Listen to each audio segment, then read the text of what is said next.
Queridos, a paz, a graça e as misericórdias do nosso Deus seja com você e com sua família, em nome de Jesus. Nós estamos em mais um estudo da série O que a Bíblia diz, e nessa noite nós abordaremos o tema O Dia do Senhor.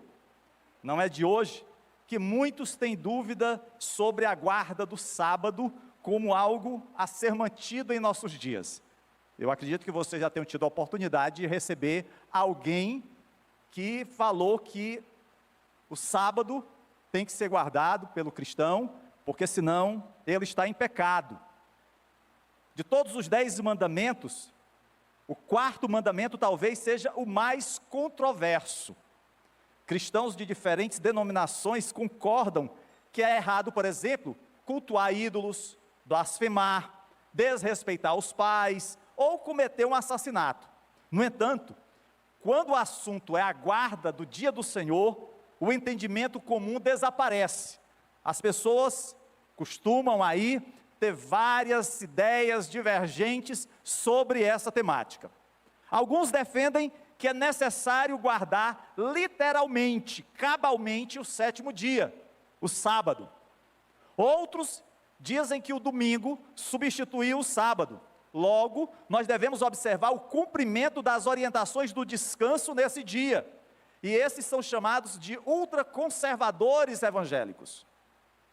E mesmo entre os que creem que o dia do Senhor é o domingo, em virtude da ressurreição de Cristo ter acontecido nessa data, nem todos assumem esse dia como um dia santo de repouso.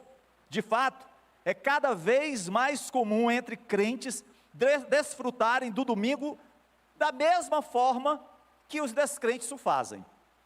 Outros afirmam que devido à nova aliança, e uma vez que todos os dias são santos, o crente não deve se preocupar com guardar qualquer dia em particular. Dizem que o domingo é como um dia qualquer, não tendo que ficar preso a uma lei que já foi abolida. Não enxergam utilidade nesse preceito, nesse mandamento, e o consideram absolutamente irrelevante.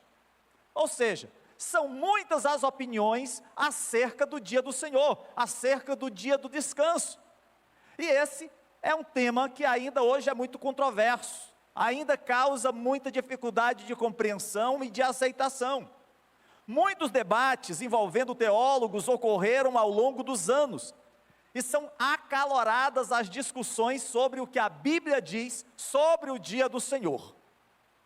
Essa é a temática que nós queremos abordar nesse culto de ensino da Bíblia Sagrada. E eu quero aproveitar para incentivar você que está nos acompanhando através do YouTube, para inscrever-se em nosso canal, se é que você ainda não o fez.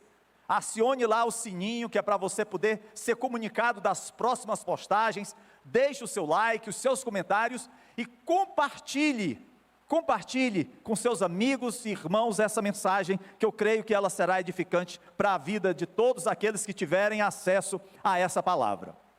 Alguns cristãos, queridos, sentem uma inquietação quando pessoas que insistem na guarda do sábado fazem uso de versículos do Velho Testamento para assegurar que o quarto mandamento deve ser obedecido pelos cristãos. Eu não sei se você já teve a oportunidade, por exemplo, de interagir com algum colega de trabalho, de escola, de faculdade, que é uma pessoa que guarda o sábado, é sabatista, e aí essa pessoa tentou convencer você de que você, ao guardar o domingo, está errando. E aí então ela passa a fazer uso de vários versículos esses no Velho Testamento, para mostrar a você que você está errando em não guardar, em não preservar o sábado como dia do Senhor, como dia do descanso. Passagens, por exemplo, como Êxodo, capítulo 31, versos 16 e 17. Essa é uma passagem clássica, que é apontada pelos sabatistas, por aqueles que adotam o sábado como dia do Senhor, para lhe confrontar e dizer que você está errado em guardar o domingo, ou guardar qualquer outro dia que não o sábado. Diz assim a palavra de Deus: os israelitas terão que guardar o sábado, eles e os seus descendentes, como uma aliança perpétua. Isso será um sinal perpétuo entre mim e os israelitas. Pois em 6 dias o Senhor fez os céus e a terra, e no 7º dia ele não trabalhou e descansou. Aqueles que defendem o sábado como dia do Senhor, veem então aqui uma aliança perpétua, um sinal perpétuo entre Deus e o povo de Deus, e que deve ser guardado para sempre. Porém, queridos, é necessário nós fazermos aqui alguns esclarecimentos iniciais. Nós que estamos tentando elucidar, esclarecer esse problema, não segundo aquilo que nós pensamos, enquanto a instituição Gileade pensa, mas segundo aquilo que as Sagradas Escrituras lançam luzes sobre esse tema. Primeira coisa que é importante entendermos, é que a lei do sábado, ela foi dada aos israelitas. Eu acho que vocês vão observar claramente isso logo no início do versículo 16. Os israelitas terão que guardar o sábado, eles e os seus descendentes. E aqui é importante que se diga que israelitas e os seus descendentes são todos aqueles que fisicamente, ou seja, de forma consanguínea, estão ligados a Abraão, a Isaque e Jacó. Isso vai ser comprovado em outras passagens, como por exemplo lá em Êxodo capítulo 35, versículos 1 a 3. E também Neemias capítulo 1, versos 7 a 15, que você poderá observar. Tanto em Êxodo quanto em Neemias, vai dar ênfase que essas promessas, que esta lei, ela está voltada para os israelitas. E ali é mostrado que o sábado foi dado como ordenança ao povo judeu. Então a primeira coisa que precisamos entender é que esta advertência, a promessa das bênçãos da guarda do sábado, a determinação de se guardar o sábado, está direcionado ao povo de Israel. E acredito que nenhum de nós é israelita aqui. Eu acho que todos nós somos brasileiros. Segundo, a expressão sinal perpétuo nem sempre significa eterno. Uma pesquisa sobre o uso da palavra perpétuo no Antigo Testamento mostra que ela muitas vezes descreve um longo período de tempo, mas não a eternidade, mas não todos os tempos. Por exemplo, Israel possuiria perpetuamente a terra prometida, conforme as promessas lá de Gênesis capítulo 17, verso 8, 1 Crônicas capítulo 16, versos 15 e 18, mas em virtude da sua rebeldia, a gente vai ver que o povo de Israel perdeu essa causa. A gente sabe que o povo de Israel durante um período foi levado para o cativeiro, e durante muito tempo depois da destruição de Jerusalém pelos romanos, o povo de Israel foi espalhado no reino, e o Estado de Israel só veio se recompor em pleno século 20. A gente vai ver, por exemplo, que vários sacrifícios e cerimônias foram declaradas como perpétuas, como está lá registrado em Êxodo 25, 30, Êxodo 29, 28, Levíticos 24, versos 8 e 9, 2 Crônicas, capítulo 2, verso 4, mas esses sacrifícios e cerimônias não têm lugar no Novo Testamento, conforme lemos nos livros aos Hebreus. Ou seja, aquele cerimonial de oferecer sacrifícios foi abolido, porque o Cordeiro de Deus que tira o pecado do mundo substituiu toda aquela lei cerimonial do Velho Testamento. As ofertas que foram dadas, por exemplo, aos descendentes de Arão, como direito perpétuo, como está escrito lá em Números 18, 19, não permaneceu perpetuamente. Por quê? Porque esse sacerdote araônico não existe mais. E há até aqueles que querem dizer que os pastores são a descendência araônica, então, por isso que eles precisam ser pagos, serem mantidos. Mas isso aí não há como a gente justificar. É melhor usar o que está posto lá no Novo Testamento, que digno é o obreiro do seu salário, do que achar que o pastor está ligado ao sacerdócio araônico de Israel. Eu acho que vocês se lembram, por exemplo, no caso de Eli, que era sacerdote, e os seus filhos, que eram sacerdotes, e morreram, pereceram, e ele ficou sem descendência. Terceiro esclarecimento, amados. As Escrituras nos revelam que o sábado era um sinal, como isso também foi com a circuncisão, entre Deus e os filhos de Israel. A instituição do sábado está associada à lembrança da libertação da escravidão egípcia. Veja o que está escrito lá em Deuteronômio capítulo 5, versículo 15. Deuteronômio capítulo 5, verso 15. Lembra-te de que foste escravo no Egito, e que o Senhor, o teu Deus, te tirou de lá com mão poderosa e com braço forte. Isso aqui, Moisés está falando ao povo de Israel. Por isso o Senhor, o teu Deus, te ordenou que guardes o dia de sábado. Moisés está falando para o povo de Israel que havia saído do Egito, da escravidão. Não é o nosso caso. A nossa escravidão, o nosso Egito foi outro. Lá em Ezequiel, no capítulo 20, verso 5, diz assim: assim diz o soberano Senhor, no dia em que escolhi Israel, jurei com mão erguida aos descendentes da família de Jacó, e me revelei a eles no Egito. E no versículo 12 ele diz: eu lhes dei os meus sábados como um sinal entre nós, para que soubessem que eu, o Senhor, fiz deles um povo santo. Mas Deus, falando aqui através do profeta Ezequiel, está se referindo à nação de Israel, aos israelitas, aquele povo que Deus havia escolhido, aquele povo que havia sido erguido pela mão do Senhor, da descendência da família de Jacó, aquele povo que havia recebido a revelação ainda no Egito. A estes, e não a nós, foi dado os sábados como sinal. Tais leis, queridos, foram sombras das coisas futuras. A lei cerimonial, a guarda do sábado, tudo isso eram apenas sombras daquilo que estava por vir. Embora estabelecidas como estatuto perpétuo, a Páscoa também foi, a queima de incenso também, o sacerdócio levítico do mesmo jeito, as ofertas de paz também, tudo isso vigoraram até o estabelecimento da nova aliança em Cristo Jesus. É por isso que nós não celebramos, por exemplo, a Páscoa nos moldes dos judeus.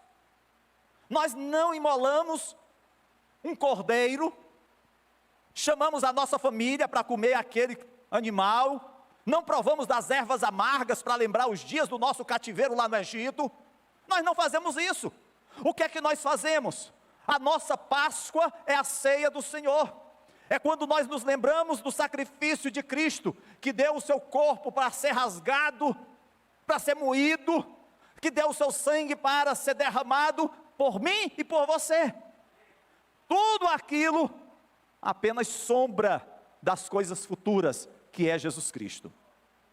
É por isso, queridos, que nós lemos lá em Colossenses capítulo 2, verso 17, portanto, não permitam que ninguém os julgue pelo que vocês comem ou bebem, ou com relação a alguma festividade religiosa, ou a celebração das luas novas, ou dos dias de sábado. Estas coisas são sombras do que haveria de vir, a realidade, porém, encontra-se em Cristo. Tudo aquilo, sombra, a nossa realidade é Cristo. É por isso que nós não podemos de forma nenhuma nos amedrontar diante daqueles que querem, que insistem em dizer que o sábado é que é o dia do Senhor. O homem não pôde pela lei livrar-se da morte do pecado. Ninguém até hoje conseguiu cumprir fielmente toda a vontade de Deus expressa na lei, e exceto, claro, Jesus. Cristo veio para nos livrar, queridos, das penalidades da lei, visto que nós não estamos debaixo da lei, mas debaixo da graça, conforme lemos em Romanos capítulo 6, versículo 14. Nós não estamos debaixo da lei, mas estamos debaixo da graça do Senhor. A lei serviu de aio para a igreja. A lei apontou Jesus, a lei nos conduziu a Cristo, para que pela fé nós fôssemos justificados pela fé em Jesus. E depois então que veio a fé, já não estamos mais debaixo da lei. Porque todos sois filhos de Deus pela fé em Cristo Jesus, conforme lemos em Gálatas capítulo 3, versos 19 a 26. Queridos, a lei de Moisés serviu para nos conduzir a Cristo. A lei foi um estágio necessário, como necessário também são os primeiros degraus de uma escada, pelos quais nós alcançamos o ponto mais elevado. Assim foi a lei. Permitiu-nos ver a promessa, permitiu-nos conhecer o descendente da mulher que pisaria a cabeça da serpente, permitiu-nos compreender que em Cristo, somente em Cristo, o sacrifício perfeito e agradável a Deus pôde ser apresentado. Cabe salientar que prevalecem, claro, os princípios éticos e morais do Antigo Testamento. Eu não quero dizer com isso que você vai rasgar o Velho Testamento, eu não estou dizendo que você não vai mais obedecer a lei, em especial o Decálogo. O que eu estou dizendo é que os princípios da lei são mantidos. Cada um desses princípios contidos nos 10 mandamentos é restabelecido num outro contexto no Novo Testamento. É por isso que Jesus pôde simplificar toda a lei em 2 mandamentos. Amarás o Senhor teu Deus de todo o teu coração e de toda a tua alma, e amarás o teu próximo como a ti mesmo. Ele então faz uma síntese, ele não aboliu, ele faz uma releitura da lei. Porém, é claro que o mandamento para descansar e cultuar no sábado, ele não está incluso dessa forma como alguns querem enxergar, de absolutizar o cumprimento da guarda do sábado. Quarto esclarecimento: no Novo Testamento, os cristãos se reuniam no primeiro dia da semana. Pastor, o primeiro dia da semana é segunda. Não, o primeiro dia da semana é o domingo. A segunda é o segundo dia da semana. É tanto que lá em Atos capítulo 20, verso 7, diz que os cristãos se reuniam no primeiro dia da semana para participar da ceia do Senhor. Diz assim: no primeiro dia da semana, reunimos-nos para partir o pão. E Paulo falou ao povo. O partir do pão aconteceu no primeiro dia da semana, e não no sábado. O povo se reunia no primeiro dia da semana também para servir a Deus e servir a igreja. Lá em 1 Coríntios, capítulo 16, verso 2 diz: no primeiro dia da semana, cada um de vocês separe uma quantia, de acordo com a sua renda, reservando-a para que não seja preciso fazer coletas quando eu chegar. Ou seja, a igreja estava reunida, servindo ao Senhor, cultuando ao Senhor, e Paulo vai dizer assim: olha, recolham uma oferta entre os irmãos, porque Paulo queria abençoar a igreja lá em Jerusalém, que estava sofrendo, que estava sendo perseguida. E aí ele diz: olha, no dia do culto, retire uma oferta, para que eu não precise, quando eu chegar, fazer essa coleta, porque eu posso chegar no outro dia. O Novo Testamento, queridos, não usa a palavra domingo. Você pode dizer assim: pastor, mas aqui fala do dia do Senhor, do primeiro dia da semana, não fala do domingo. E aí, amados, é importante que se diga que nos dias dos apóstolos, domingo, era um nome associado à adoração do sol. O Império Romano, que era o império que dominava todos os povos naquele dia, adorava o sol. E o dia da adoração era esse dia. O domingo, então, estava relacionado à adoração do Deus Sol. E aí, para que os cristãos daquele primeiro século não fizessem qualquer relação da adoração a Cristo com a adoração ao Deus Sol, eles falam não no domingo, mas no primeiro dia da semana. É bom lembrar também que os judeus marcavam o tempo de um dia para os judeus não começava às 0h da noite até às 0h do dia seguinte, não. O dia para o judeu começava às 6h da tarde, às 18h de um dia até às 18h do dia seguinte. Então o sábado judeu começava às 18h da sexta-feira e ia até as 18 horas do sábado. Esse daí era o sábado judaico, tá?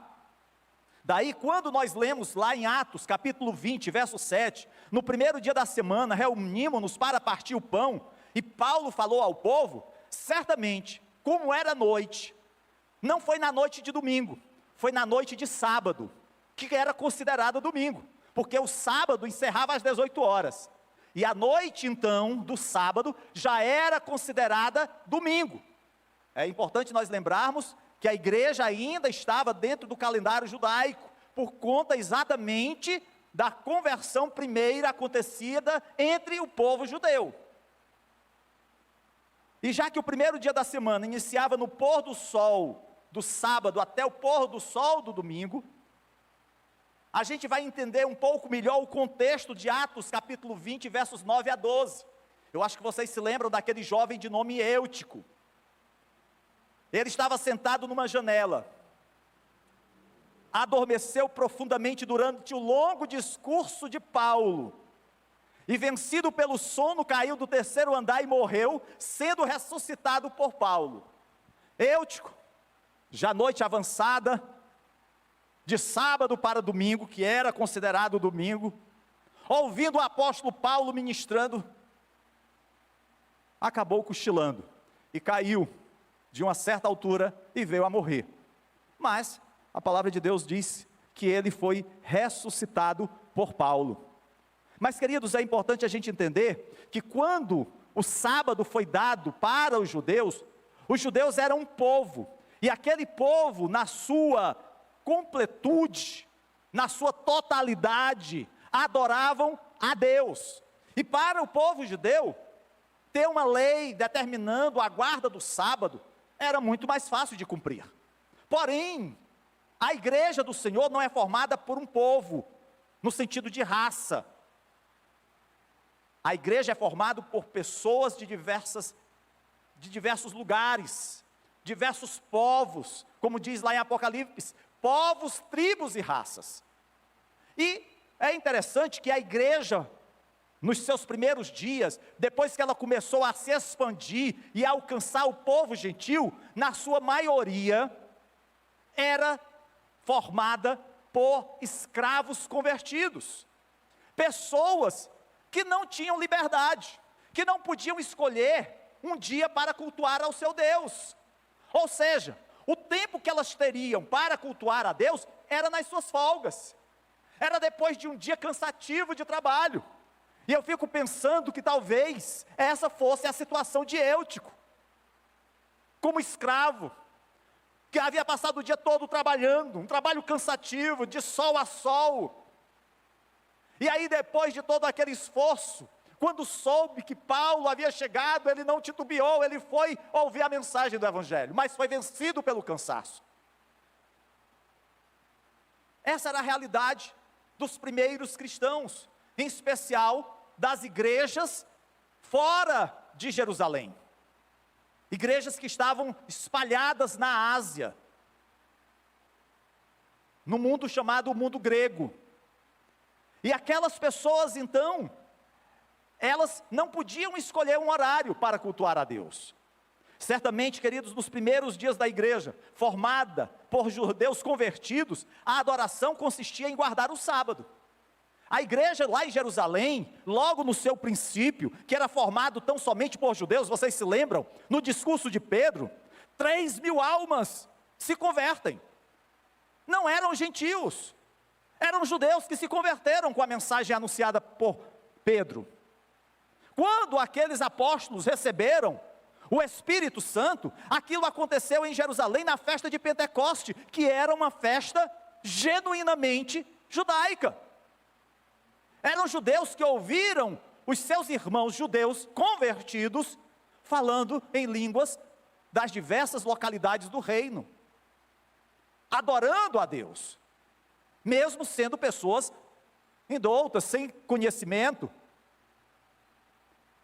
E aí, amados, a gente vê que nos primeiros dias essa foi a realidade, mas com o passar do tempo, em especial após a conversão do apóstolo Paulo, E depois que ele e Barnabé são lançados como missionários aos gentios, a igreja tem uma grande expansão. E aí então, aqueles que se convertiam não eram na sua totalidade mais judeus, mas eram gentios convertidos. E aí, aquilo que antes era o dia do Senhor para os primeiros cristãos como sábado, passou a ser guardado como o dia da ressurreição. O dia em que o Senhor da igreja, Cristo, havia ressuscitado, o domingo, o primeiro dia da semana. A mudança do culto cristão do sábado para o domingo, amados, foi o resultado de um longo processo que coincidiu com a propagação da fé para os gentios. Ou seja, a mudança, ela não aconteceu da noite para o dia, ela aconteceu aos poucos. Mas a palavra de Deus nos dá subsídios para entender que essa mudança, ela aconteceu debaixo da autorização de Deus. A gente não vai ver em nenhuma passagem do Novo Testamento algum mandamento para a guarda do sábado. A gente vai ver com relação à questão, por exemplo, da idolatria. A gente vai ver a questão de honrar pai e mãe. A gente vai ver com relação a adorar a Deus, a não matar. A gente vai ver todas essas coisas. Mas a guarda do sábado, um mandamento específico, nós não vamos encontrar no Novo Testamento. Justo Gonzalez, um escritor evangélico, ele escreveu um livro, que eu recomendo para quem tiver a oportunidade de adquirir, que tem como título, Uma Breve História do Domingo. E nesse livro, Gonzalez, ele vai listar 3 fatores teológicos para o culto de domingo. O primeiro foi o dia em que Cristo ressuscitou da sepultura. É isso que faz do domingo o dia do Senhor, e porque a igreja do Novo Testamento se reunia neste dia. E aí mais uma vez é preciso a gente lembrar daquele detalhe, que Pedro e João, eles iam ao templo adorar ao Senhor no mesmo dia que os judeus. Foi quando a igreja começou a ser perseguida, e eles deixaram de usar o sábado judaico como dia de adoração a Deus. E então fez-se uso do primeiro dia, exatamente, da ressurreição. A segunda coisa que Gonzalez apresenta, é que o domingo foi o primeiro dia de uma nova criação. Lá em 2 Coríntios, capítulo 5, verso 17, diz assim: portanto, se alguém está em Cristo, é nova criação. As coisas antigas já passaram, eis que surgiram novas coisas. Paulo está escrevendo a uma igreja em Corinto, que era formada, na sua maioria, por gregos convertidos. E ele está ministrando que agora, nós estamos vivendo um momento de uma nova criação. Paulo identificou os crentes como novas criações em Cristo. Então, o primeiro dia, após o sábado, seria, de acordo com Gênesis, um dia de nova criação. Aí vocês se lembram dos dias da criação, né? O que Deus fez em cada um dos dias. E no 7º dia ele descansou. E aí Paulo diz que o dia subsequente ao 7º dia é o dia da nova criação. Para os primeiros 3 séculos da igreja, não havia nenhuma expectativa de que o dia do Senhor, a pessoa descansaria de seus trabalhos. Para aqueles irmãos, logo do 1º século, eles não relacionavam o dia do Senhor como um dia de descanso. Por quê? Porque como eles, na sua maioria, eram escravos, eles não podiam escolher o dia que eles teriam descanso, se é que eles tivessem um dia de descanso. Às vezes, talvez, eles tivessem só a noite para descansar. Quem aqui já não estudou, por exemplo, o período do Brasil colonial, aonde nós tivemos a escravidão como uma das características desse período? Os escravos, eles não tinham, logo nos seus primeiros dias, dia de descanso não. Eles tinham algumas horas, alguns momentos. Essa era a realidade daquele povo também. E aí, é interessante a gente entender que os escravos romanos, eles estavam debaixo da obediência dos seus senhores. A primeira menção do descanso, ou seja, de não trabalhar no dia do Senhor, é feita já no reinado de Constantino, lá pelo 4º século, quando houve a conversão de Constantino, que era o imperador romano, ao cristianismo. Conversão, como dizem alguns, entre aspas. Levando então a prática da guarda do sábado no domingo. Até aqui, amados, nós vimos que a igreja cristã passou a fazer do domingo o dia do Senhor. Mas, como nós devemos observar o dia do Senhor? Alguns dizem assim: pastor, o dia do Senhor tem que ser passado todo na igreja. Pastor, ninguém pode, por exemplo, ter lazer no dia do Senhor. Esse negócio de ir para a praia no dia do Senhor, no dia do domingo, é pecado. Pastor, eu não posso nem assistir televisão lá em casa. Papai, mamãe não permitem, porque diz que é o dia do Senhor, não pode assistir televisão. Outros dizem assim: ah, pastor, a gente pode fazer tudo, não tem nenhuma restrição na Bíblia. Como é que nós podemos observar o dia do Senhor? Enquanto que na igreja primitiva o dia do Senhor celebrava a ressurreição de Cristo e o alvorecer de uma nova criação, isso foi durante os primeiros séculos. Na Idade Média, tornou-se mais como um funeral. O dia do Senhor parecia uma coisa de tristeza, de dor, de sofrimento. Assim, o culto dominical dos primeiros séculos perdeu o seu tom de alegria e foi movido pelo medo da excomunhão. Olha, se você não guardar o dia do descanso, você vai ser excomungado da igreja. Isso era quase que assinar o atestado de óbito. Nessa mesma época, a legislação que recomendava a cessação do trabalho continuou. Os religiosos determinaram oração nesse dia. Então, o máximo que a pessoa poderia fazer no domingo, no período da Idade Média, era passar o dia orando. No caso, ouvindo os sacerdotes orarem em latim, porque as pessoas não falavam latim, somente os sacerdotes. Na realidade, as danças e outras formas de folia explodiram nesse período. E muitos daqueles que celebravam o ato religioso nas igrejas com orações, depois se lançavam nas orgias, numa verdadeira confusão de oração e orgia. Mas, queridos, esse foi um período da história da igreja. Veio o período da reforma protestante. Grandes passos foram dados para mudar as práticas de adoração. Eles importaram então um novo simbolismo para esse dia. Para alguns dos reformadores, o dia de descanso lembrou que nenhuma obra humana podia merecer a graça de Deus. Ou seja, nenhum trabalho era digno da graça de Deus. Já para outros, era uma forma de proteger os trabalhadores da exploração. Pelo menos um dia da semana os trabalhadores teriam para descansar. Na Inglaterra puritana, a ideia do sábado foi aplicada ao domingo, ou seja, aquele mesmo rigor que os judeus observavam no sábado, os puritanos ingleses implementaram no domingo. Nesse período, toda a nação desacelerou no domingo, e 3 razões teológicas surgiram para apoiar essa prática. Primeiro, houve um acordo de que uma conexão entre o sábado e a criação implicava um preceito moral que todos deveriam obedecer, ou seja, aquilo que a igreja determinasse teria que ser cumprido. Ninguém podia ficar de fora. Segundo, sob a nova aliança, não era o dia da semana que importava, mas a prática do descanso. Podia ser até que você não guardasse o domingo, mas você tinha que ter um dia em que você teria que guardar o dia do descanso. Terceiro, o descanso adequado exigia uma legislação detalhada e rigorosa. Foi aí que o Estado interveio sobre a igreja e passou a estabelecer normas que a igreja deveria cumprir. Assim, na cristandade inglesa, o sabatismo venceu. E essa influência, a influência da Inglaterra, alcançou a América. Essas mesmas práticas apareceram na Nova Inglaterra, moldando o cristianismo americano. Exemplo disso ocorreu, por exemplo, na América colonial. Caso uma pessoa fosse pego viajando no dia de domingo, ou fazendo qualquer coisa de recreação, ela passaria um tempo na prisão ou pagaria altos impostos, porque estaria violando o dia do Senhor.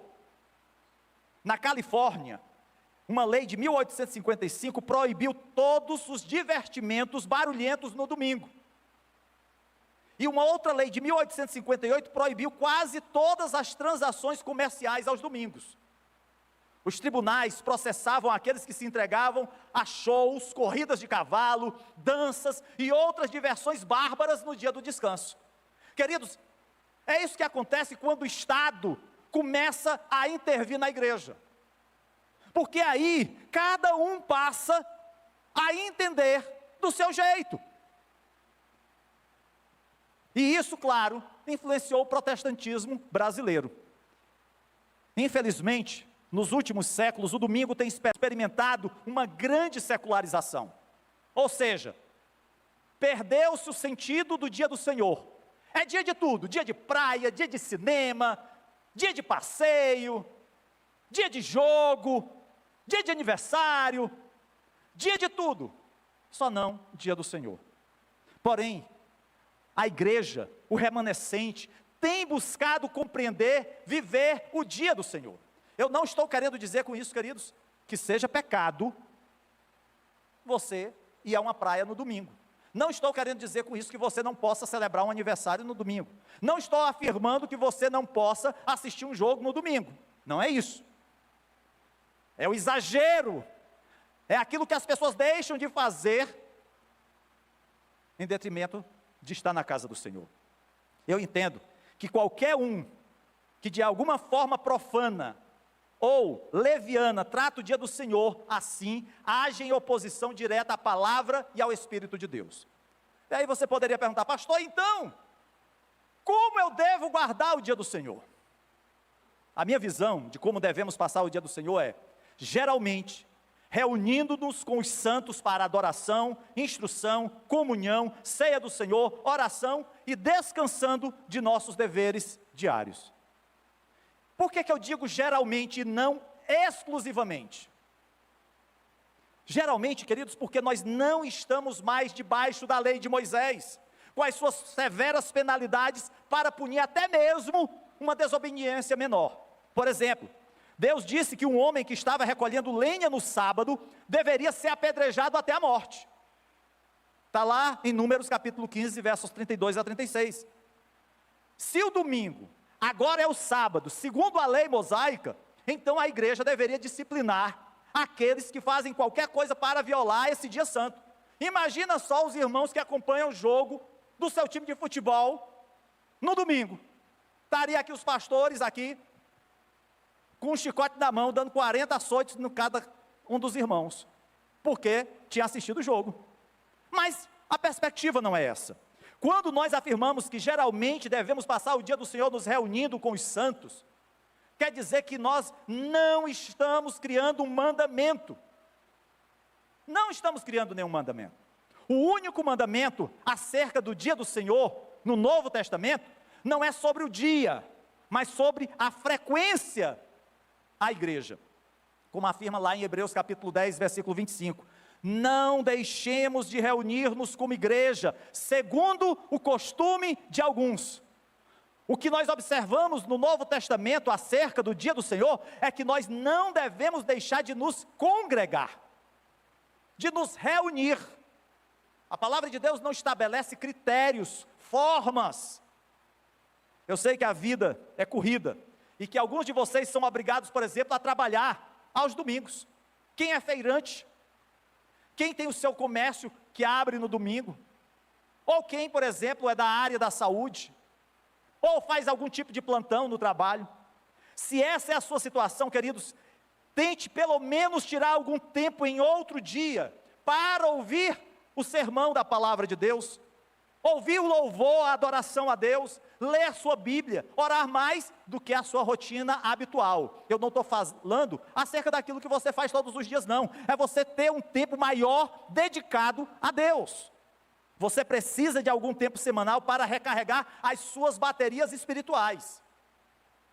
Então nós, que temos essa dificuldade, por exemplo, de estar na casa do Senhor no domingo, por uma questão de trabalho ou outra coisa, lembre-se, tenha o seu tempo com Deus. É essencial à sua vida cristã, ao seu caminhar. Muitas vezes estamos tão ocupados durante a semana, que o tempo com o Senhor é exprimido, é apressado. Não reservamos tempo para ler a palavra de Deus, para orar, para ler bons livros, ou refletir nossas vidas, se elas estão sendo agradáveis ou não ao Senhor. E aí vem os problemas, vem as lutas, vem as dificuldades, e a gente começa a dizer: Senhor, o que está vendo, cara? Esqueceu de mim? Tirar um tempo para passar com alguém, é uma maneira de dizer: eu te amo, você é importante para mim. Se você não trabalha aos domingos, reserve um tempo extra para passar com o Senhor, e para dizer a Ele: Senhor, eu te amo e quero te conhecer melhor, porque você é o primeiro na minha vida. Precisamos entender isso, queridos. Às vezes a gente canta louvores aqui declarando o nosso amor a Jesus, mas da mesma forma rápida que fazemos isso, também damos as costas para Ele.